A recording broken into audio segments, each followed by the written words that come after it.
Hello, everyone. Thank you for tuning in to the Easy Peasy Show brought to you by Sportasonic. You can listen to every episode of the Easy Peasy Show on Spotify, Apple Podcasts, YouTube, or anywhere else you usually listen to your podcast on. Once again, thank you for tuning in. Now let's get into the episode. Hey, good evening or good morning, everybody. Thanks for tuning in to the Easy Peasy Show. Got a little bit of a shorter episode for y'all tonight, or let me rephrase that. It should be a shorter episode, with no UFC this weekend, but uh, we got a little bit of news to cover, and as always, we got some college football and NFL to cover. Um, so we'll start off with the huge news. Damian Lillard was traded to the Milwaukee Bucks over the week. Um, I mean, absolutely massive news if you're a Bucks fan. Uh, Heartbreaking news if you're a Miami Heat fan. Celtics fans, y'all are celebrating. I don't really know why, as if the window on y'all's championship run didn't just slam on y'all's hands. Um, but yeah, hey, great for Damian Lillard. Finally gets out of Portland. Maybe not exactly where he wants to go, but I think he'll be happy there. Right, yep. New duo already has a nickname, mixing Dame Time and the Greek Freak, and it's now Freak Time. In And Cream City. yeah, I was about to say how much more fitting setting than especially if they wear their Cream City jerseys. So yeah, Damian Lillard finally gets traded, gets what he asked for. Not quite though. Like I said, Miami was on the short list there, and I mean it's pretty much all but guaranteed he'd go there. And then the front office of the Trailblazers weren't happy with what Miami was willing to send back, so they send him to Milwaukee. And let's see, I have the trade details right in front of me, so I'll list it off really quick. But Portland received Drew Holiday, DeAndre Ayton, Toimani Kamara, and the Milwaukee 2029 first round pick unprotected and unprotected swap rights for 2028 and 2030. And then there's actually a third team involved in this trade. Obviously, you heard me say DeAndre Ayton's name. Um, yeah, so that means the Suns were involved. The Suns traded away DeAndre Ayton, and the Suns now receive Yusuf Nurkic, Grayson Allen, Nasir Little, and Keon Johnson. No picks, but no, the Suns don't really need it. It's a team that's obviously trying to contend in the West. So yeah, Suns. We'll cover them first. Suns get some much needed depth at the expense of the center position. I think Yusuf Nurkic is an obvious downgrade from DeAndre Ayton, but DeAndre Ayton, who was unhappy, it seemed at least in Phoenix. At the end of the day, he let's not forget last free agency, he did everything he could to get away from the Suns, but unfortunately for him, he was a restricted free agent. So the Suns just matched. I believe it was Correct. The Pacers. Indiana who tried signing him. Yeah. Anyways, they matched their offer, and DeAndre Ayton remained a Sun, and now he's out in Portland. And I imagine Portland, obviously, still probably in their rebuilding phase. I don't think they're quite selling or quite buying, but I think rebuilding, especially with after getting Scoot Henderson, like I said, trading away their old vet and Damian Lillard. It's a pretty obvious route that they're going to go. So yeah, upgrade for Portland in that sense. But let me go back to Phoenix really quick. Like I said, they get much needed depth. Trading for Bradley Beal. Uh, like I said, wasn't what new Suns management. All right, I get it. Trying to make a name for himself. Show the whole NBA he means business, and so Suns probably arguably had the best starting five at the time before trading away DeAndre Ayton. But their bench was, I mean, to be honest, I couldn't name you one person coming off the bench. I think maybe Bol signed there or something, which yeah, I think it was Bol. I don't know. I mean, they didn't really have anyone notable on their bench. I'll just say it like that. And now they've got some pieces that are a little bit more competent than what they had. So I think the Suns are now a more complete team at the expense of the center position. I'm not too impressed with the use of Nurkic's game. He's been in the league a while. Anytime we played Portland, I mean, I was looking at my chops as a Pelicans fan, just knowing Jonas is going to go to work on him. And I mean, that happened every single time. Nurkic is also kind of injury prone from what I remember.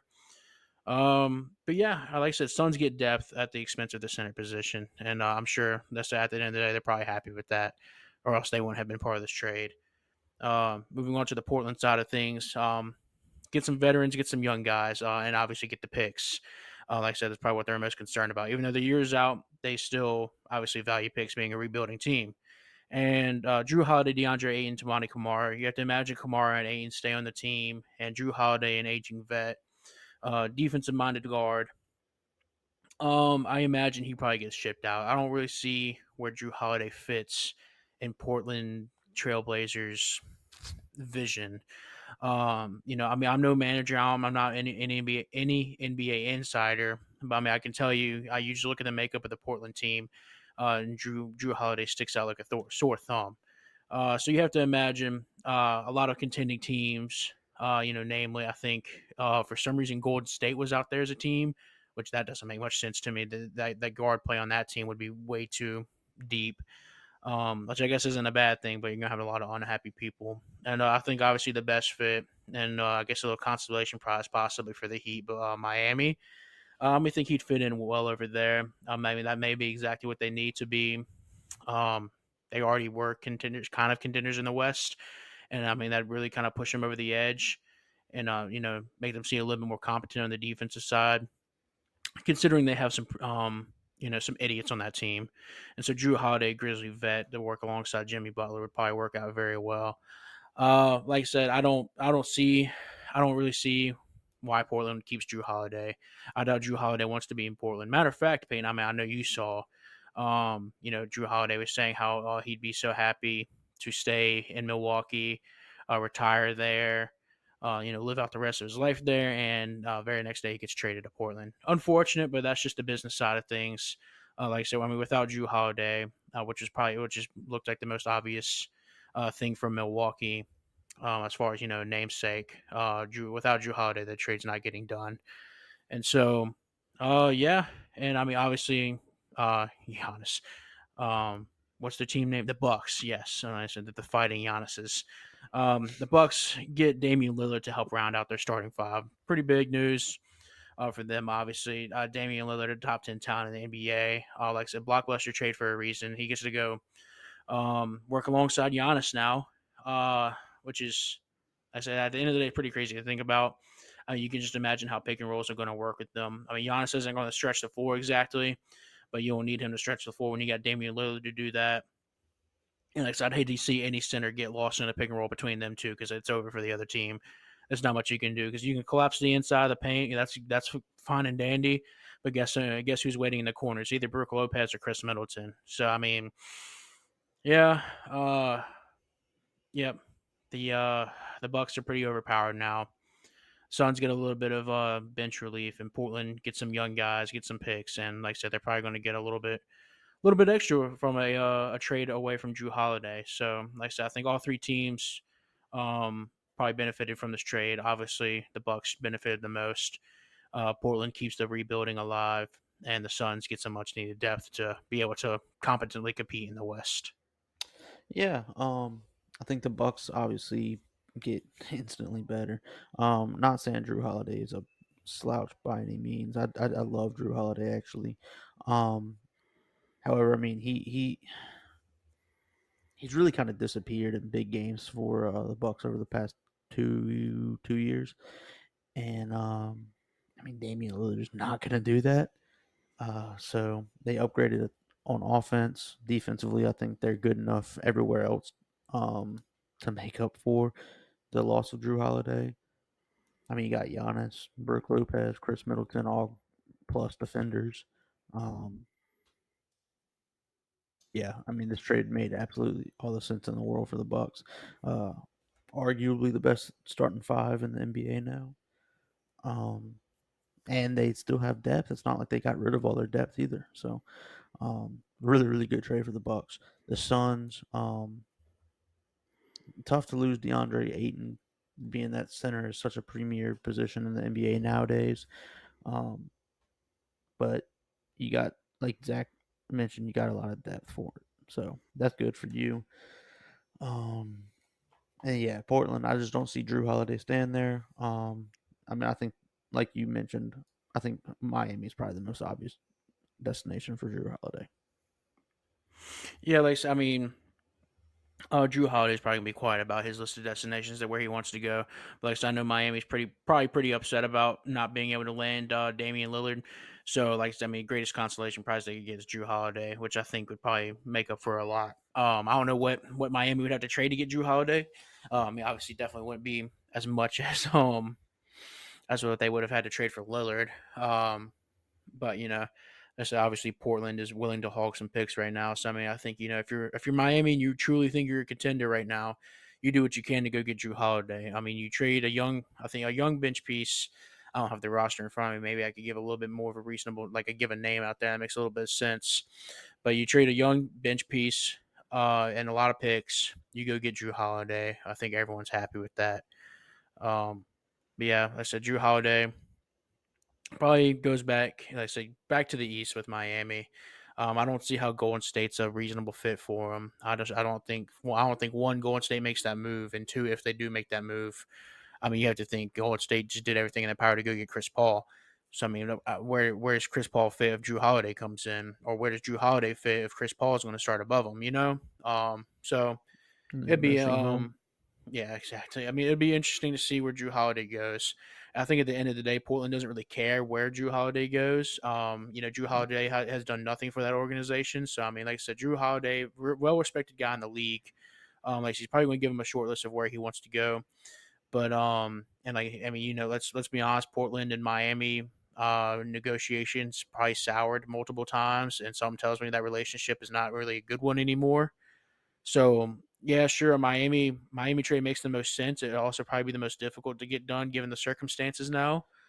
But Well, I don't know if you saw the reports, but after the original trade offer, they didn't even counter. Like they didn't respond. Nothing. They didn't try anymore.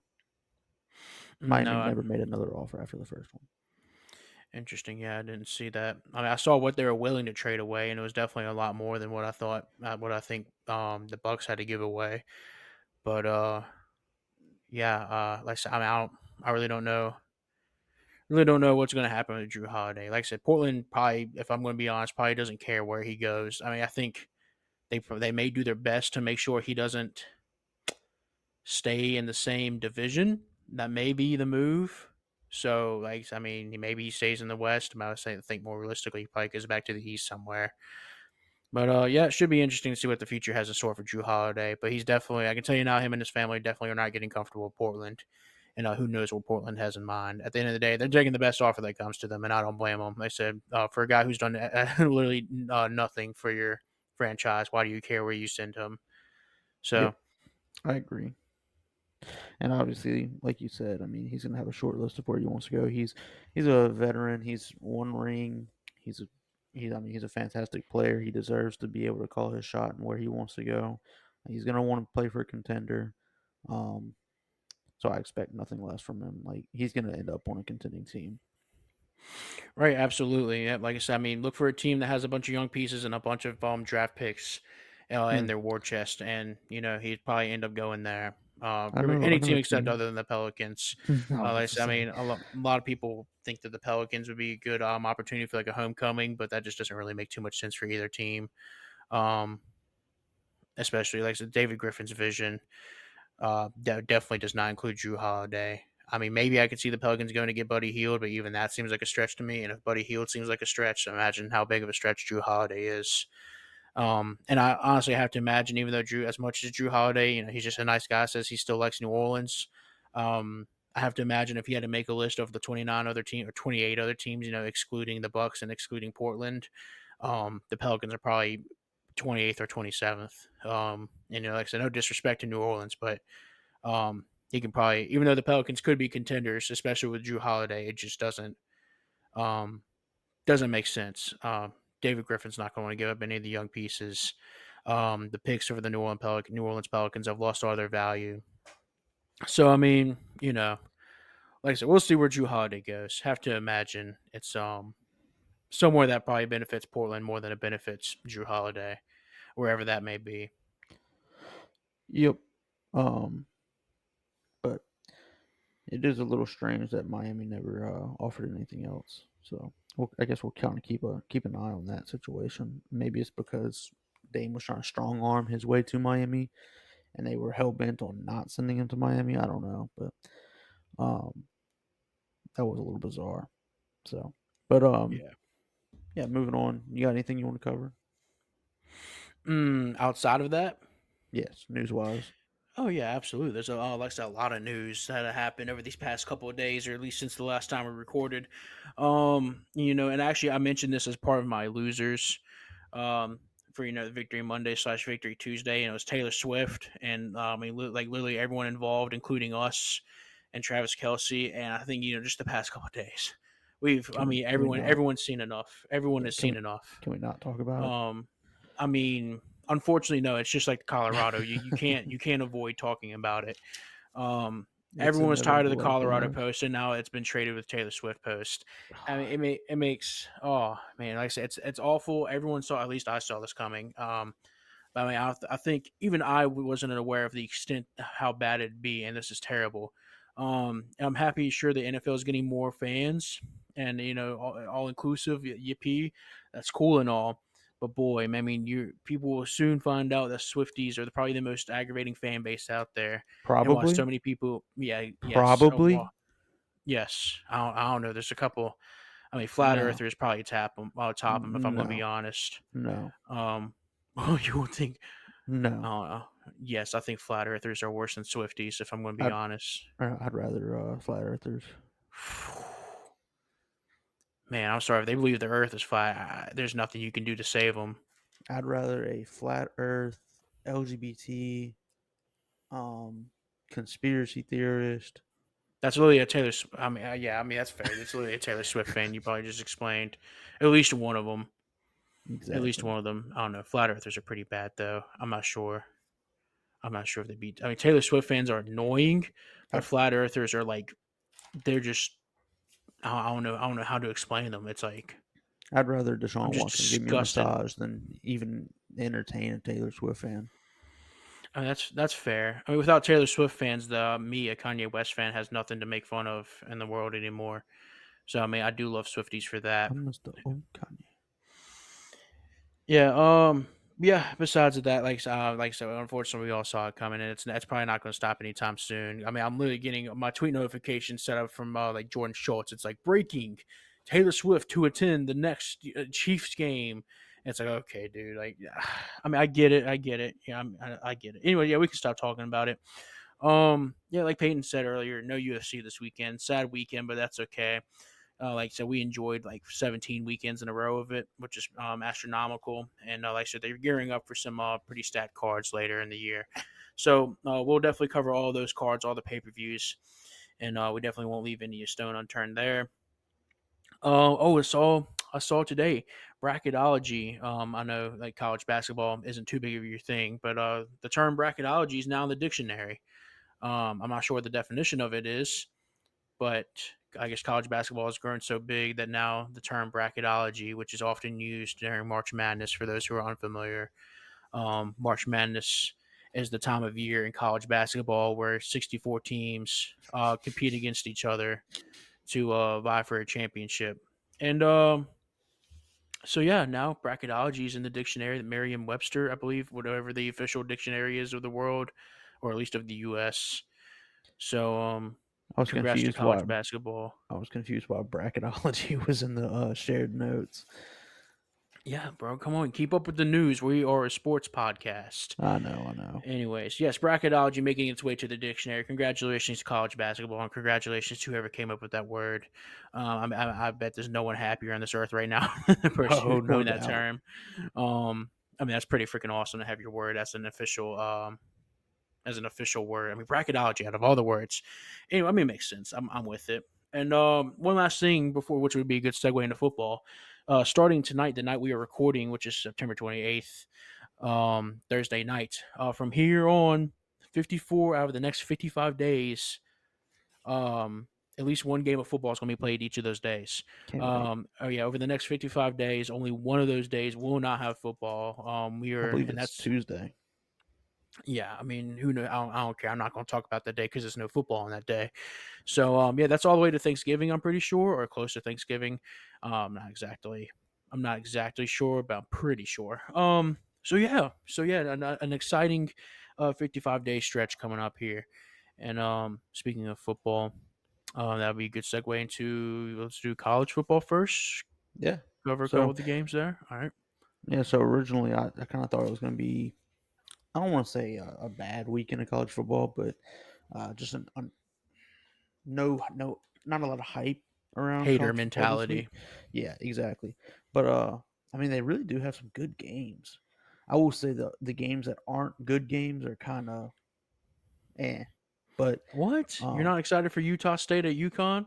that's actually one of the games I have listed, man. No, not at all. Um, so we'll start off with probably my game of the week. Depending on, okay, I said this guy's name like for the past 3 weeks. Let's see if he Don't say plays it. this week. But Utah at Oregon State. Mm. Does Cam Rising play this week? I don't know. Um, I miss the old Cam Rising, straight from the Go Cam Rising. By the way, exactly. Utah Um, State's fans are I saying. mean, at this point, just assume that he's not going to play. No, I'm just kidding. I think so. He was a gopher last weekend until pretty much like game time. So Mm-hmm. I would assume Cam Rising is going to play this week. Finally, that's going to give a huge boost to Utah's offense, and I do find it interesting that Oregon State is favored by 4.5 points. But um, again, I mean, is Cam Rising playing or is uh I don't know which backup's playing if Cam Rising's not playing. Uh, yeah. Mm-hmm. So I'm gonna go. I still think Oregon wins. Not Oregon, Utah. I think Utah wins the game regardless of if Cam Rising plays or not. Um, yeah, Yeah, it's interesting. The spread obviously is. I mean, I get it. I believe Oregon State. I'm just assuming that spread. Oregon State is probably home. And it you have to is. think Yeah, also at that spread. That's the game's tomorrow. correct. Or Friday. They were releasing this episode today. So, but you have to imagine with that spread. That probably means one thing and one thing only. Cam Rising probably isn't playing, or whatever insiders they are that the sports books have. They obviously don't think that Sorry. Cam Rising will be dressing out. Let me see. Or I'm about to or look if it up. he is, he may not be that prominent. I don't know. Oregon State Mm, still pretty hot. never mind. So, He ain't playing. uh, oh, he ain't playing. I was about to say. I was about to say when as soon Dude, as you said that what spread, is going as soon as you said on? that spread, it seemed pretty obvious that he wasn't going to play. I was trying to beat around the bush, but thank you for finding that out. So yeah, I have Oregon State winning that game. Very hot team. I think they're kind of impressing a lot of people out there, and I think they'll continue to impress. I'm not saying this is going to be a blowout. I think it's going to be close either way. I mean, the spread is 4.5 for a reason. I mean, I think, like I said, this is probably a 3 point game either way. I don't see this being a runaway, but yeah, I ever so slightly lean Oregon State. Yeah, that's fair. I mean, Oregon State's a good team. They did lose to Washington State last week, if you remember correctly. Hmm. Um, I mean, if I remember correctly, I'm sorry. Um, they did make a pretty good comeback in the second half, though. Just to me, Utah back to back Pac-12 champions. I just have them eking it out against Oregon State. I do think it's going to be a very close game, and I give the close game nod to Utah.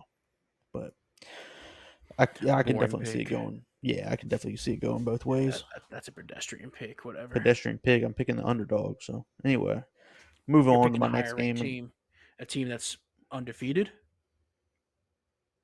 They Are are they are undefeated. they undefeated? They They are are okay. undefeated. Pedestrian, Yeah. pedestrian, Wait, hang on, let me double check. pedestrian. Double check if they are. They gotta be Yeah, undefeated. they are. I mean, They they are. haven't played. I mean, the only team they played is Florida. Yes. Yeah. My next game of the week, speaking of Florida, is Florida versus Kentucky or at Kentucky. So Kentucky's favored by 1 point. Who I don't know. I can see this game going either way. I think obviously the odds makers can as well. Um, which Florida comes out, which Graham Mertz comes out. I mean, he only has like one touchdown pass on the year, which it's week 5 already, so that's a little concerning. But Mhm. um, yeah. So Kentucky's kind of had Florida's number the past few years. I'll stick with them. Yeah, like I said, you have to imagine that. Yeah, it's once again another close game. I believe Florida is going to be playing at Kentucky. What Yes, time? What that's time did why. they play? Do you know? I think it's early. If it was a late night game, I'm Let me go to my would history definitely here. I'd definitely be like very very high in Kentucky. But with that being said, I'm only moderately high on Kentucky. I think Kentucky probably wins this. Like I said, it's going to be a close game, but I still think they 11 probably a.m. win. Oh God. Okay, yeah, I think even though Florida's defense has been pretty stellar, so is Kentucky's, and I think I'm going to give it an edge to Kentucky's offense over Florida's offense. Similarly performing teams, I think Kentucky's been performing slightly better this year. I think the roster talent slightly edge for Kentucky. I mean, um, I do. I think Florida's probably going to win. And I mean, I'm sorry, not Florida. I think Kentucky's going to win against Florida at Kentucky. Like I say, I project them to probably win by a touchdown or more. Um, yeah, so go Wildcats. Yeah, so I will say this about Kentucky: their scores this year against some subpar opponents, they're not going to blow you away, but Kentucky under Stoops has been known to kind of play down to the competition. So I expect them to be up and ready to play against Florida. Right. Moving on to another SEC game, A&M plays Arkansas. Excuse me, in Arlington, um, or is it? I don't know. Where's AT&T Stadium? The Jerry World. Dallas. I think it is Dallas. I don't think it's Yep. Arlington, but A&M's favored by 6 here. But this is always a very very close game. Um, eh, I mean this game is a little interesting to me, not because it's two great teams, but because it's two coaches potentially on a very very hot seat. I could see the loser of this game. I honestly could see the loser of this game getting fired. That's a pretty bold statement, but I mean one that's not exactly too bold, I should say. Yeah, this is being played in Texas. I mean Arkansas. I think maybe people are a little bit high on them because they're able to keep up with LSU, which was very impressive. Don't get me wrong. Um, but I think at the end of the day, I still I think people are low on Texas, people are high on Arkansas. Uh, I mean A&M. but yeah, what I say. Oh wait, why would you say that? I mean A&M's favored. I mean, it's Texas A&M not been like losing lately, and like they have like all the talent in the world, but they just haven't been doing that well. They've lost one game. To Miami. And they're like pretty big favorites of that game, right? I mean, you even bet that Th- game in three favor of point Texas three point A&M. favorites. Yeah, and they didn't even come close. So I mean, let's be honest here. I think people are kind of like, as soon as that game happened, people just threw Texas A&M out the window, or threw their hats out the window. Said, okay, I mean, it's pretty much over with. But I will say for their starting quarterback got hurt, but I think their backup's a little bit better. We are all yeah, too familiar with their backup. yeah, I think I think the quarterback situation at Texas A&M. I mean, I think them moving to Max Johnson probably isn't like I said that big of a difference. Like you said, at the end of the day, they're still favored. How much are they favored by? 4, 6. 6. That's pretty generous. Um, but I still think they probably win. I think they do win outright. I wouldn't tell you how much, but like I said, I mean, give me the hometown favorite here to win in Texas A&M going against Arkansas. I think Arkansas has the means to keep up, but I don't think they have the means to outplay Texas A&M. I think that's the way I want to word it. Like I said, at the end of the day, Arkansas did not by any means outplay LSU. Which don't get me wrong, LSU's I think a hell of a lot better than Texas A&M, but I think we may see a similar style game, one where like I said, Arkansas is able to keep it close, but they just aren't able to do what it takes to get over the edge. Maybe I'm wrong, maybe they do, but I think who did Texas A&M play last? Auburn. Auburn. Yeah, and How that it was a game? sick game until Max Johnson came in. They kind of pulled away. Final Okay, score was 27-10. okay, Auburn is not a very good team. no, no, but okay. I mean, that's still a pretty Now, lopsided win right there, and for oh, their first SEC 100%. game. 100%. But I mean, Auburn. I mean, we've seen A&M's defense be torched this year by Miami, Hmm. and Auburn. I mean, oh, dude, Auburn's bad. They couldn't get anything going against a bad Cal team. Let me pull up their record. They're 3-1. They beat UMass 59-14. Beat Cal 14-10. Beat Samford 45-13, and lost to A&M 27-10. So of course, yeah, you had two games that he scored over 40, one over 50, almost 60 points. But that's I mean that's against two really really bad teams. Right. Cal is not a good team, and you were only able to score 14 on them. And A&M has a pretty crap defense, and you were only able to score 10 on them. And actually, that 10 wasn't even given up by their defense. If you remember, it was a scoop and score that Jimbo tried to make the tackle on. Right. Right. All right. Well, okay, yeah. Now you mentioned all that. In that case, I still have Texas A&M winning. Like I said, I think it's I don't know. It's just there's too many things would have to go right for Arkansas. I think for them to win, and by things going right for them, and more or less be things going wrong for Texas A&M, which I guess is very possible too. Let's be honest. If it's going to happen to any team, I guess it'd be against Texas A&M. But who's Arkansas lost to now? I mean, they're 2-2, right? And I mean, I think they played Yes, decent competition. they've At least lost to LSU. they've lost to LSU Hmm. and who did they lose to? They lose to Ole Miss. No, They haven't played Ole Miss. BYU. Yeah, give me Yeah. Texas A&M. Yeah, I think Texas A&M is easily the better team in this matchup. Um, I think Arkansas is the better quarterback, but that's really about it. I do think they have a better coach, but like I mentioned earlier, um, I mean I think the loser of this game, their coach is basically done for, whether it be public or Toast. not. Um, Arkansas fans turned on Sam Pittman in a hurry this year. Um, I don't know if you remember Zach, but in 2020, I mean they were worshiping the ground this dude walked on, but now they hate him. So yeah. But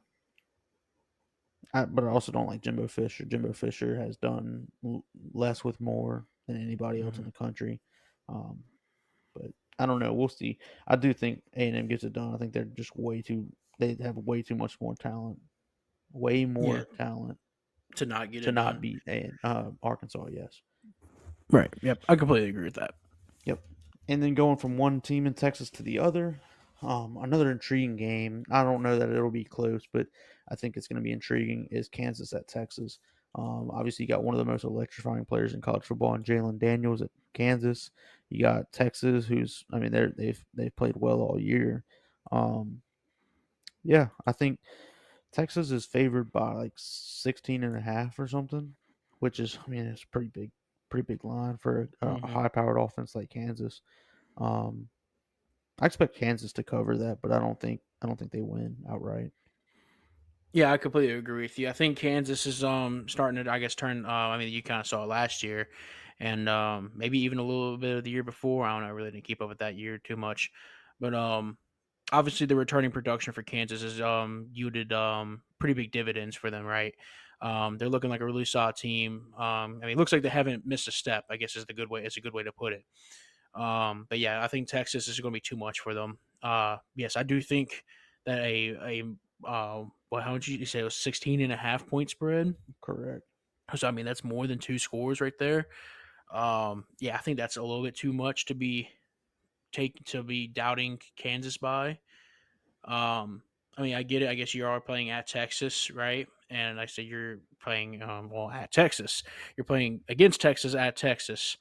Not exactly a recipe for success. And like I said, I don't think you win this game if you're Kansas, but I think this is a good game to impress a lot of the casuals out there, if we will. Oh, For those that with haven't been keeping up with Kansas, I think this is a game where they're like, even it's a pretty loss probably. That's probably the best way to put it.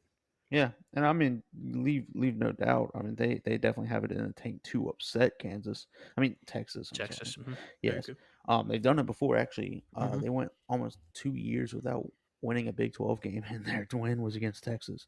So, and that was when Texas was supposed to be pretty good.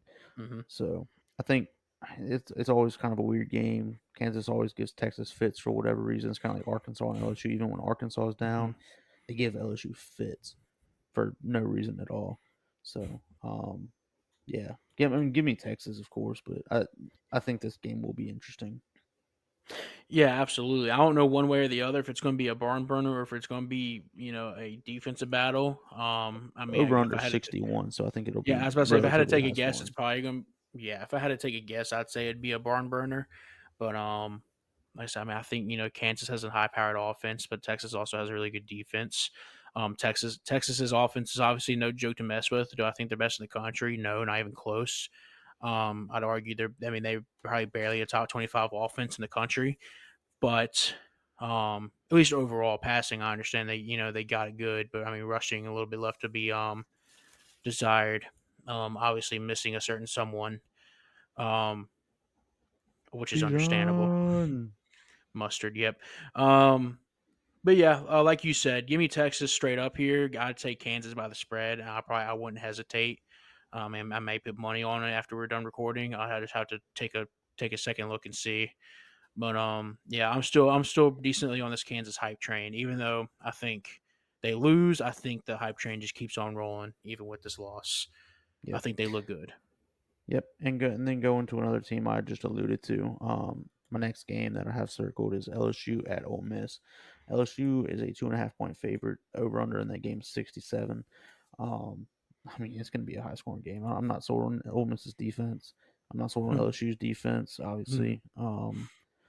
But LSU's offense is elite this year. Kind of fooling a lot of people. I mean, I didn't expect it to be that good, but I mean, Jaden Daniels looks great. Jaden Daniels is pushing the ball down the field to those elite wide receivers. Malik Neighbors is really, really, really good. And then now you're seeing the emergence of Brian Thomas Jr. Um, with Logan Diggs kind of opening up the running game now. Definitely found your running back.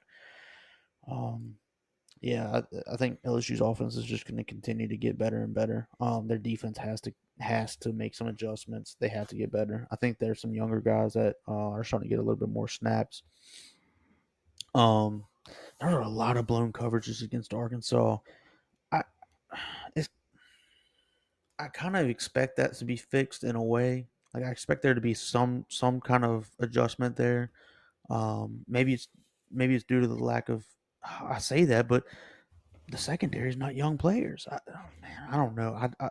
Zach, we had this conversation the other day. I don't understand what the lack of communication is about in the secondary. I mean, they're all veteran players from the transfer portal, um, or guys that have been in the system before. There's no freshmen or anything in Mm-hmm. the secondary. I don't understand what the confusion's about, but I need Matt House to really like stop whatever he's doing and figure it out because they're just going to continue to get torched, especially with Jackson Dart coming to town and those wide receivers at Ole Miss.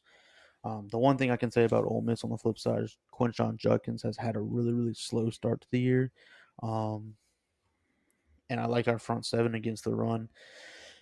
So yeah, if I had to make a prediction in this game, man, Ole Miss coming off a loss to Alabama, I think it's really hard for Ole Miss to lose twice in a row. They're at home, man. But I'm an LSU fan, so I'm a little bit biased. But just because the defense really really really concerns me, I'm gonna go Ole Miss in this one. Yeah, I think this is one of those games where you probably avoid betting the spread either way, and you definitely bet the over. Two defenses that no one has been impressed with, especially LSU. You touched on it already, and I'll just come out right and say it. The front seven for LSU spectacular. The back seven god awful. Especially, Front seven's okay at times. I mean, I think the front seven. I mean, you even said the run game, the defense. I mean, yes, it could be better, They but I think get pressure. you got some big boys up there. They're fast too. I mean, not a lot of people can mess with them if used right. And that's Yes, been the issue for LSU this year. I'll say this: No they've gotten one pressure on the except quarterback, Wingo. but they have not been able to finish sacks, and I think that it has absolutely killed them. Yeah, I mean, absolutely. And I mean, they've played some pretty stout offensive lines. Um, I think let's say Makai Wingo has probably been the MVP for that LSU defense so far. Harold Perkins Jr. obviously his namesake speaks for itself, right? But like you said, LSU's been experimenting with him so far this season, and it hasn't been turning out what they thought it'd be. Like I said, maybe they're playing him back in coverage to make up for the fact that the secondary is god awful. I said maybe that's it, and like I said, maybe the secondary is one of those things where they're all transfers, right? They're all, I guess, vets in the college world. So I mean, like I said, maybe they look better the more games they play together. And but boy, do I think Jackson Dart is going to test them. And I mean, I know, I can't think of the coach's name for Ole Miss right now. Kirby Smart, No, Kirby, Lane Kiffin, Kirby Lane Smart's for Kiffin. Thank Georgia. you, Kirby. Yes. But yeah, I think Lane Kiffin is grabbing Jackson Dart by the shoulders and saying, "Dude, just throw this deep. You have nothing to worry about." And I don't blame him for saying that. Um, I think regardless of what coverage LSU runs, they're probably going to be toast. I think honestly, the same could probably be said for Ole Miss. Um, I mean, so LSU's far this offense. year, it really hasn't mattered what defenses run against LSU. I mean, they've really been good. That's what I'm saying. They LSU. Mm-hmm. I'm You can go sorry. ahead. Last week they got off to a little bit of a slow start, but it wasn't necessarily because people were covered up or they weren't. I mean, Jaden Daniels was just missing throws, and that he's proved that has been an anomaly this year. I mean, he's been fantastic, like I said. So now I will say about the LSU secondary, if there has been one player that's that I've really kind of grown to like. And I wouldn't have thought I ever said this after the first game of the year, but number 14, Sam, he has been, I don't want to say wonderful the last few weeks, but I mean, he's really grown into probably the best player in that secondary. Obviously, the transfer from Marshall and a very short stint at Tulane, transfer to LSU. And maybe you're right. Maybe they just need a little bit of time to mesh with each other in game. And man, I really hope this is the week they figure it out. But they, they need to figure it out quickly. Yeah, absolutely. Like I said, I think it's also mainly on the coaches. I think LSU probably has one of the more talented rosters defensive wise.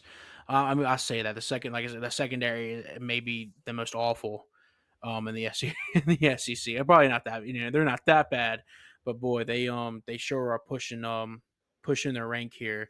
100%. I mean, As in the secondary, you have transfers from Marshall slash Tulane and Southeastern playing cornerback for you. Right, yeah, and you got a guy who I think was on the team last year, whose last name is Burns, and I'm Yeah, sorry, Major but Burns. All he does yeah, is get burnt. yeah, exactly. That really sucks. I mean, LSU should have known seeing this dude's last name. Yeah, let's put him on defense. That's a good idea. That's just like putting a guy with the last name Slow on the offense as a running back. I mean, that's just something you What kind don't of do. safety wears a neck roll anyway? Yeah, I know. Dude thinks he's oh, who's that linebacker for the Panthers or the Cowboys? Actually, I'm thinking of. Lawrence Anyways, Taylor? No, maybe I maybe I wasn't even thinking of him, but but yes, um, yeah. So LSU super high powered oh, you're offense. Ole talking about Miss. Van Der Esch. Yeah, yeah, yeah. I knew he had like a weird. I was like, I'm never going to remember that name, but yes, yes. Obviously, LSU super high powered offense. The rushing game. I know the passing game has surprised a lot of people. The rushing game has probably lived up to expectations. Like you said, Peyton, with the emergence of Logan Diggs is his name, right? Correct, the transfer from Um, Notre Dame. right, and I know. Yeah, Caleb like I said, he's Wilson's been getting some carries, looking good lately as well. right, yeah, and like I said, obviously we knew the receivers were gonna do their thing. Jane Daniels is after a lackluster first game, he's starting to come out. He's starting to show you that he's the arm and obviously his legs. Pretty big. I guess what you call an X factor for any team, right? That's just something you can prepare for, but I mean, boy, it's pretty hard to. It really sucks. You have to take away a guy in your defense just to sit there and watch the quarterback. I Yeah, and mean, even still, I mean, people that play against Jaden Daniels every game, they're like, "Man, we knew he was fast, but we didn't think he was Mhm, that yeah, fast." yeah, yeah. Boys meet to the fullest extent, and I mean, like you said, I mean, even in the NFL, professionals, and you see who they struggle in. It's Lamar Jackson, a guy who's passing more, which we'll touch on the NFL a little bit more later once we get through this. But like I said, a quarterback who can do it both is a pretty tough cover for any defense. And like I said, poor Ole Miss defense. I mean, they haven't I don't think they've looked as bad as LSU's defense, but I mean they haven't looked good either. So yeah, I see why they over under set at where it is in the mid 60s, which is crazy. And it's crazy to want to bet the over for that, but it makes complete sense. So I think it's a barn burner either way. Um, I think defense is going to be non-existent for this game almost because I mean this is like when you play your football games, you just run four verticals and I mean you just throw it to probably the middle of the field because the defense has no clue to run how to run a cover three. They just run cover two. Um, as far as I pick, yeah, like I said, I hate to pick anyone against the spread, but I mean, give me LSU here. I think they've been the hotter team, the better looking team. I think. I mean, Ole Miss, all they've done is lost to Alabama and beat up on a Tulane team who didn't have their pride in joy in Michael Pratt. So I mean, yeah, I hope you look good against a group of five team missing their star player. I guess. and you beat up on Mercer and Georgia Tech. Congrats, I guess. I don't know what else to say about Ole Miss. I think obviously they had their tough test in Alabama, and they looked okay for a little bit against Alabama. They I just will say, withered in the second half. yeah, and I mean And that's if kind you of the wither, story with under Lane Kiffin. yeah, and if you wither at all against this high-powered LSU offense, Good luck. I mean, yeah, kiss everything you own goodbye. Um, because like I said, I think LSU's defense, as bad as they are, they're due for a stop or two here and there. Um, whenever the defense is played right, I'll just say it like that. So yeah, I'm gonna lean LSU here. I think slight edges kind of everywhere across the board except for the defensive backs. So it's kind of hard for me not to pick them, but I don't. I'm not betting the spread for either team by any means. I'm staying far away from this game, Yeah, other than watching it. I think the key to watching this game is Ole Miss's O line versus LSU's D line. Does Harold Perkins rush the passer more or what? He's moved out to more of a Sam role now, which I mean, good coaches can scheme him off the line of scrimmage. I don't think that just line him up at the edge and rush him. I mean, that is what he does best. They need to get back to doing that. I mean, he had his coming out party against Ole Miss last year, and Mhm. he harassed Jackson Dart all day last year in Tiger Stadium. Um, I think we need to get back to that. Ole Miss's O line has not looked great this year. I think if LSU gets pressure and is able to get to Dart, I think they can win this game, and win this game pretty significantly. However, if they can't get to him or they can't get him down to the ground, I think it's going to be a long day for the defense. Another thing to look at is LSU's O line was highly touted in the off season, and they really struggled the first few games, but they've been kind of picking it up lately. I mean, pass pro has been really good. Obviously, with the emergence of Logan Diggs running the ball, they've been able to establish more of a run game. And I mean, who knew that establishing a run game could make your own line look better? So, uh, props to them. Props to Brad Davis. Props to the run. Why can't I not? Frank Harris for no, not Frank Harris. Gosh, I can't think of the running back coach's name. I don't know why. Frank Wilson. Thank you, Peyton. Um, for giving Logan Diggs and Caleb Jackson some more touches, helping the O line out a little bit. Yeah, yeah, absolutely. I know them boys up front. They much rather run block than pass block, and that's a fact. What also helps when, I mean, if you're rushing four and you can't establish a run game. Um, as a pass rusher, you can really pin your ears back and just get after the quarterback when there's no threat of the run. So I Mhm. know they're happy that there's at least the threat there now. Oh yeah, absolutely. But moving on to my last game of the week, if you're done talking about that one, Yep, you're good. uh, it'll be Notre Dame at Duke. Obviously, game day is going there. Man, it's going to be a really good game again. But I don't know. Notre Dame is favored by 5.5 here. I say it's going to be a good game, but man, I I'm still not completely sold on Duke. I don't think Clemson's as good as people think they are. I know they just went to overtime with number four Florida State, but that's another conversation as well. Um, I think it being at Duke is a huge factor in this game, but I still think Notre Dame wins the game, and I think they cover. I think they're just a lot more talented than Duke. Yeah, and I agree with you there. I'm a huge Duke truther here. I'm a Duke believer, but yeah, I do like Notre Dame in this matchup. I think Duke's playing for a little bit more here. Like I said, their first game day, and crowd's going to be out of their minds. Which I mean, I think will play a huge factor. I think that's why the spread is probably as low as it is. But at the end of the day, if Notre Dame shows up, they do more than just cover the spread. They probably they have the abilities to obliterate Duke if they wanted to. So yeah, if I had to pick a spread here, I'd say Notre Dame. I think to me, there's too many unknowns in this game to be comfortable betting the spread either way. Like I said, too many outside factors at least. And like I said, I think that's why this projection is so low. And for what it's worth, I still do believe in Duke. I think they have a really good team. Notre Dame level, absolutely not. But really good team, yes, I think so. So yeah, very interesting. It's going to be a very good game, I think. Yeah, I'll say like exciting game. seven times out of 10, this is a really good game. Um, and the other three times Notre Dame blows out Duke. And so I think there's a good chance it could be, that 30% chance I think is very live for Notre Dame. Um, yeah, like you said, the win against Clemson is kind of looking worse and worse. And like for Duke, you haven't really played anyone outside of Clemson. I mean, you've played Lafayette, Northwestern, and Connecticut. Three awful Mm, teams, and I mean, you could almost add Clemson to that awful team list. Not that bad, but So yeah, probably the first real test for Duke should be interesting to see. But yeah, give me the Notre Dame. Give me the Notre Dame money line and spread here. I think they get it done. yep, I agree. But we'll move on to NFL, and so I kind of said that was a lackluster week in the NFL. I mean, in college, but it really kind of is in the NFL. There's not many games that are really like, ooh, like must see Mhm. TV unless your team's playing.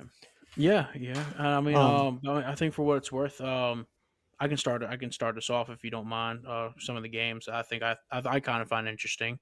for sure. I only Uh, have uh, two that I'm really truly interested in okay. aside from the Oh, Saints game. okay. Yeah, we can just alternate then. Okay. So my first game is Denver at Chicago. Um, this is one of those once in a lifetime games you have to watch because you just don't know what's gonna happen. This is like you give a homeless man a knife, right? And you tell him if he wins, he gets $50, like a $50 Visa gift card for crack. You give another you give another homeless man. Let's see, what should we give him? What should we give the other homeless man? A gun.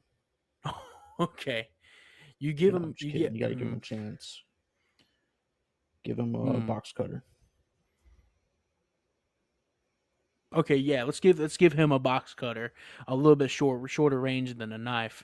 But you tell him he's at a little bit of a disadvantage, right? So you give him $100 Visa gift card. No, actually two $50 Visa gift cards, one for crack, the other for alcohol. So look, this game is going to be who knows how it's going to turn out, right? That's my point of saying this. Is a very convoluted way of saying this game is going to be like I said, who know? I really don't know. I mean, you're playing at Chicago, right? Denver, you just got blown out. I mean, you got mutilated by my high powered Miami Dolphin offense. I'm aware. Yeah, Sean Payton, you're not looking too good, right? So yeah, I mean, how does any team like that? I mean, how can you believe in any team like that? Well, because they're playing Chicago. That's why you can believe in them. Denver, I believe, is like a 3.5 point favorite, which, like I said, all those things, right? How can Three and a Denver be a half points. favorite? That's it. Yeah, like I said, that shows how bad Chicago Holy is. moly. All the Chicago truthers are kind of quiet right now. Justin Fields is not him. Um, he's probably gone after this season, or he may stay with the team, right? I don't know. But I think at this point, Chicago might as well feel comfortable tanking for Caleb Williams. Um, Mm, I just don't know. I just don't know what Chicago's going to do. You go out, you get DJ Moore, but you don't have a quarterback. And the argument with DJ Moore has always been, oh, he has all the talent in the world, right? But he has no quarterback. Let's get him to Chicago. I don't know who thought that was a good idea. I don't know who. I don't know who. Justin I don't. Fields. I mean, sure, but like only Justin Fields. No, not even his mother believes in him anymore. Justin Fields is the only one who believes in Justin Fields. If you're a Chicago fan, this is probably the lowest you've been in your life. As a matter of fact, I've been seeing videos of people burning Justin Fields jerseys 3 weeks into the season, and they have every right to. I feel bad for Chicago fans. You probably hear how animated I am. I'm not a Chicago fan by any means. I don't like a single person on their team except maybe Darnell Mooney, who came from Tulane, and they're not even using him right anymore. I mean, if you're Chicago, I mean, thank you for giving the Ravens Roquan Smith, but I mean, that's maybe the only notable thing you've done in the past 2 years. So yeah, Denver 3.5 point favorites here. I do expect them to get their first win at Soldier Field in Chicago. Chicago will probably continue to look like the worst team in the NFL this season. Peyton, your thoughts or cover your next game. I don't care. Yeah, well, let me. I want to ask you a question. Obviously, Justin Fields has fallen very short of expectations in Chicago, and I'm not asking this question about him, but just the team as a whole. Mm, Uh, how much of this falls on coaching for the Bears? I mean, like you said, they're not even using Darnell Mooney correctly anymore, and he was one of the better receivers in the league a couple of years ago, and hmm it just seemed like they forgot about him. DJ Moore hadn't done anything this year. Now, granted, Justin Fields has been awful. But I mean, even Justin Fields has come out publicly and criticized coaching. So Mm-hmm. what does that tell you? Yeah, I mean, it tells you pretty much all you need to know. Yeah, like I said, I mean, you kind of look on this team. You look at this team on paper, and you think, how can they be that bad? And like you said, you do have to question the coaching. Like I said, maybe they're not doing Justin Fields any favors, but I also think Justin Fields is not him. I'm sorry, I know you said the question isn't about him, but it's hard not to look at the quarterback of an offense and like say, 100%. well, Yeah, like, oh, 100%. what's the issue here? Definitely a DJ Moore, definitely a Khalil Herbert. I mean, But Chase Claypool, he's not. dude, I don't even like it's crazy because like Justin Fields was successful at least running the ball last year and the year before, and it's like they don't even do that anymore hardly. So Yeah, and and they don't even yeah. go play to their strengths. Yeah, I don't know. And like I said, to the Bears' disadvantage, or to their credit, they have had a really tough lineup. Sorry, tough schedule this year. But yeah, they haven't looked good. They haven't looked good at all. I'm trying to think of like even a play where they looked good. I mean, like I said, I mean at least they've scored touchdowns so far this season. That's kind of shocking. But yeah, like you said, you start to question the coaches. I mean, you have to question the whole organization almost, up and down. I mean, even to the owners, right? I mean, they're not making the proper moves. I mean, I'm not sure if they don't see what's going on. And if you're, like I said, if you're a Chicago fan, you're embarrassed. The Chicago Bears are a dynasty. You put them up there with the Pittsburgh Steelers as one of like the you think of OG NFL teams, right? Chicago is up there on the list. And I mean, this is such a fall from grace. It's embarrassing. It is very embarrassing for them. Yeah. Oh man, Brian Branch is being called out of the locker room. Wait, who's that? Uh, Rookie safety out of Alabama for the Lions. Oh, where's he from? He's from Alabama.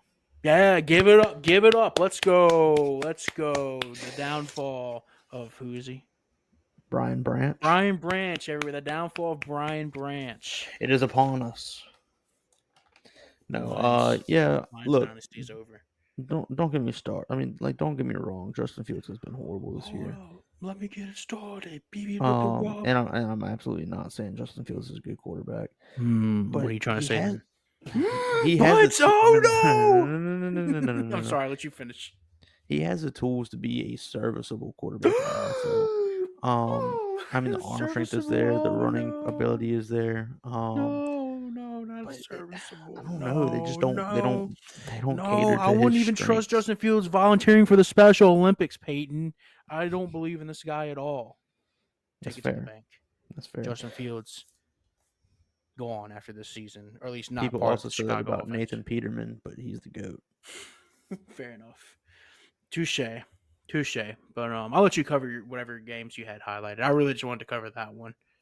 That one's yeah. I I know. I didn't can't believe have we that just one wasted like 10 highlighted. minutes talking about that. Now we got to Yeah, shorten up all the other games because we went on a huge rant of Denver and Chicago. yeah.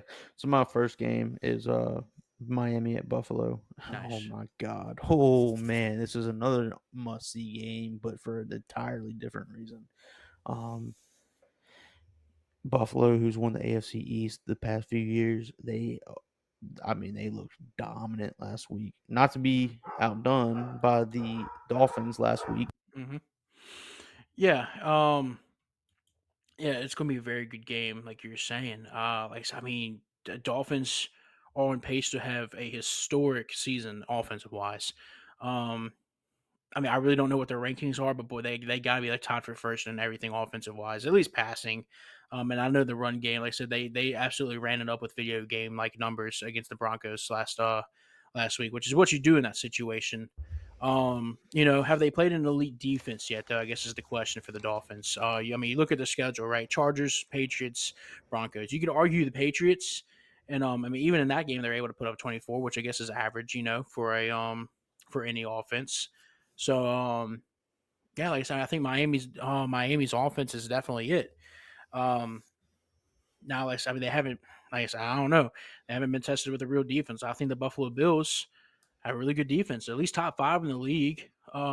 Yeah, they look I back think to what they were a few years ago. yeah, I think it's hard to argue that the Buffalo defense isn't the best defense that the Dolphins will have faced. Granted, like at the end of the day, speed kills. I mean, at the end of the, and I think Jalen Waddle's coming back out off a concussion or whatever. Correct. He was just cleared. So Yeah, so I mean, I don't know what it is with the Dolphins like concussions, but you get Jalen Waddle back, another speedster.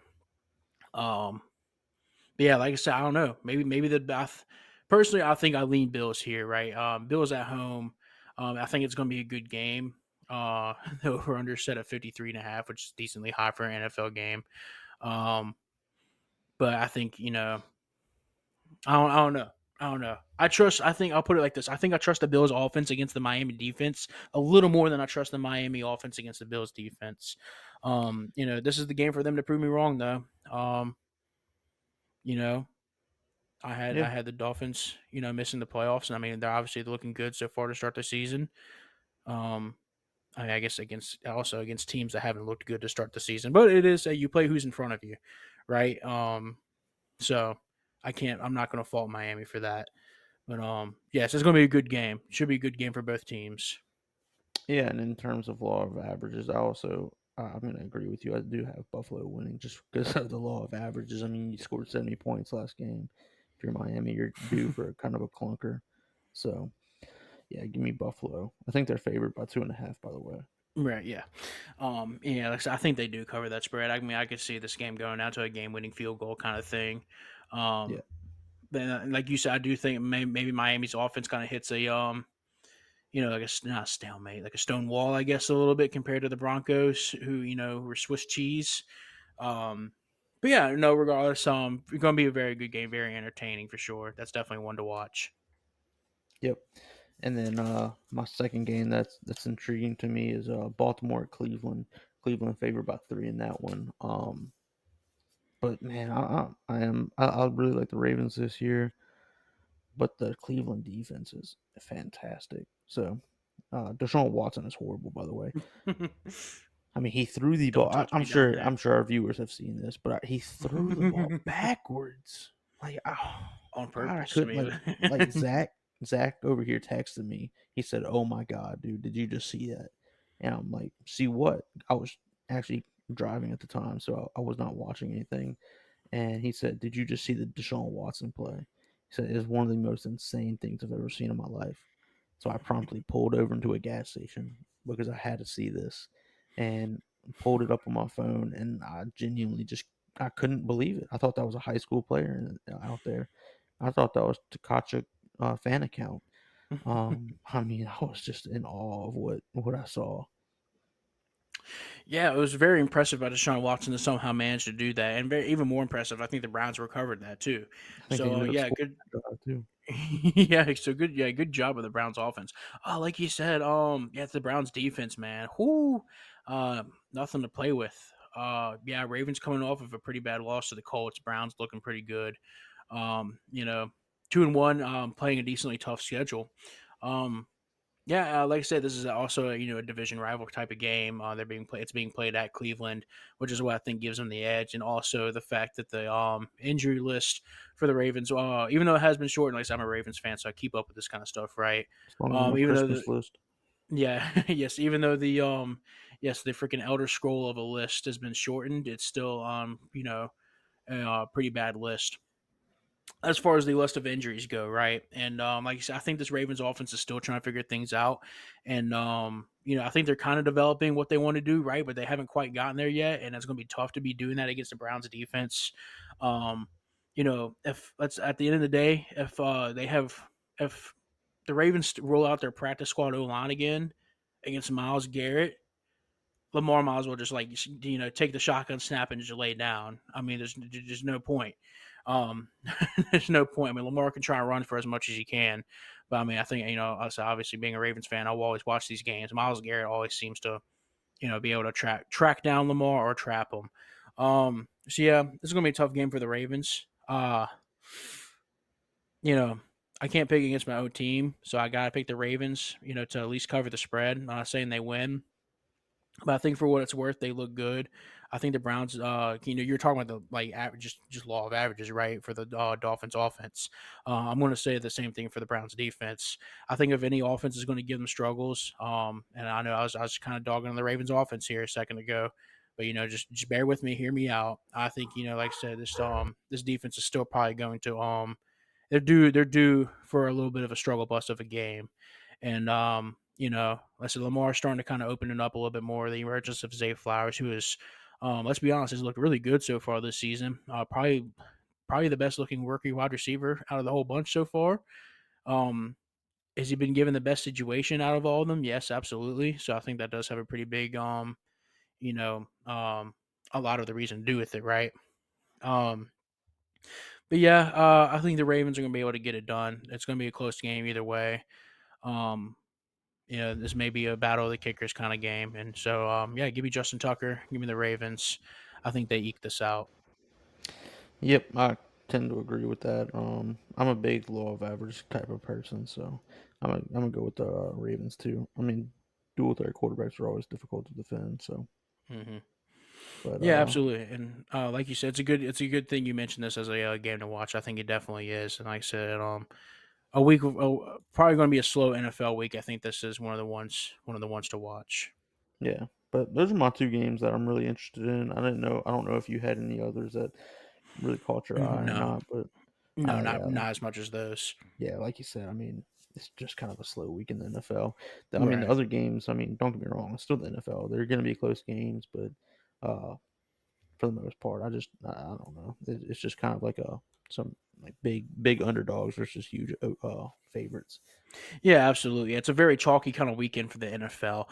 Um, So yeah, maybe this is and like I said, I mean, hey, you could wake up to a I know we didn't mention it, but Falcons and Jaguars will be playing in London this Saturday at 8:30 Central Time.